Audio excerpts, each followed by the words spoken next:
Masih seputar Suratin Cup U15 ditaklukkan SSB Matwaru FC, pelatih Tulehu FC mengatakan selanjutnya akan menampilkan pertandingan yang lebih baik lagi.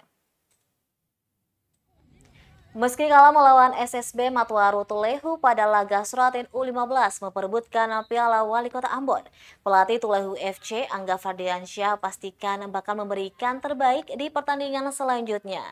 Pada pertandingan tersebut, Angga mengakui banyak evaluasi untuk menyambut laga selanjutnya.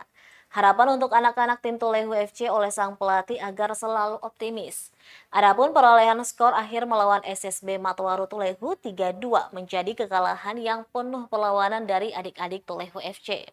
Lokasi pertandingan yang memperebutkan Piala Wali Kota Ambon ini di lapangan Lea Selan Tamal 9, Halong, Kota Ambon. Nanti kita masih banyak belajar juga dari teman-teman, adik-adik juga baru datang terjun di U15. Mungkin ke depan adik-adik kita itu dari Tulehu bisa belajar dari kekalahan kita ini untuk menjadi yang terbaik di masa depan. Amin. Kalau dari penglihatan Bapak tadi, apa sih yang harus perlu dievaluasi mungkin? Kalau evaluasi banyak, kita mungkin dari segi kiper, kita evaluasi kiper. Nah juga kita kemarin ada sedikit kecolongan untuk masalah administrasi. Kita sudah punya kiper yang ini.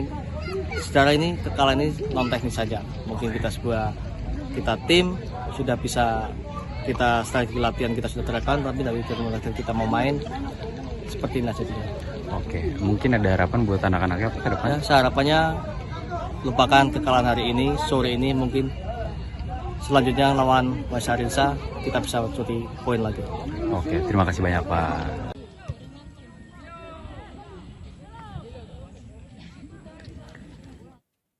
Berita terakhir untuk Tribuners yang suka kuliner malam, soto ayam warung Mbak Yul di Pulau Gangsa Ambon buka malam hari, bersih dan bikin nagih. Mencari warung yang menjual soto ayam pada malam hari di Kota Ambon memang agak sulit. Jangan khawatir sebab warung Mbak Yul di Pulau Gangsa, Kecamatan Sirimau, Kota Ambon ini buka mulai dari pukul 16 waktu Indonesia Timur hingga pukul 23 waktu Indonesia Timur. Rasanya pun dijamin nikmat dan bikin nagih. Pasalnya soto ayam yang disajikan perempuan bernama lengkap Yuli Setianingsih ini lengkap dengan koya, juga keripik kentang. Tak lupa perpaduan ayam suwir, sayuran, dan kuah kuningnya yang nikmat semakin melengkapi. Satu-satunya menu makanan di warung milik Mbak Yul ini memang nikmat. Tak heran, sudah lebih dari 20 tahun ia menjual makanan tersebut. Dulunya, warung Mbak Yul berdiri di lokasi bangunan Swiss Bell Hotel Ambon. Dengan gerobak seadanya tepat di depan jalan masuk Gang Pulau Gangsa, samping kantor Bea Cukai Provinsi Maluku, Mbak Yul dan keluarga siap melayani pembeli yang datang. Diakuinya tiap hari ia tak memasak banyak soto ayam, cukup untuk 30 porsi, yang beruntung yang dapat istilahnya.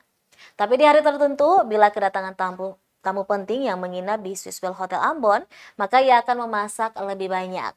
Meskipun berada di pinggir jalan, warung Mbak Yul cukup bersih, nampak dari bahan-bahan makanannya yang ditutup rapat, terhindar dari debu jalanan. Untuk menikmati soto ayam Mbak Yul, pembeli hanya merogoh kocek Rp13.000 per porsi. Ada pula jajanan lain seperti kacang goreng, kacang bawang, dan tentunya dimasak oleh Mbak Yul sendiri.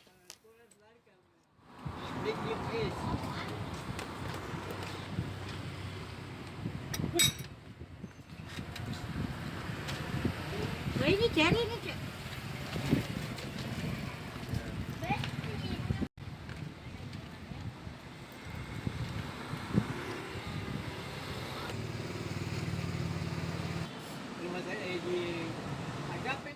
Baik Tribuners, demikianlah Tribun Ambon hari ini edisi 27 Januari 2023. Saya Tanita Patisina beserta kru yang bertugas undur diri. Sampai jumpa lagi dan amato. Terima kasih sudah nonton. Jangan lupa like, subscribe, dan share ya.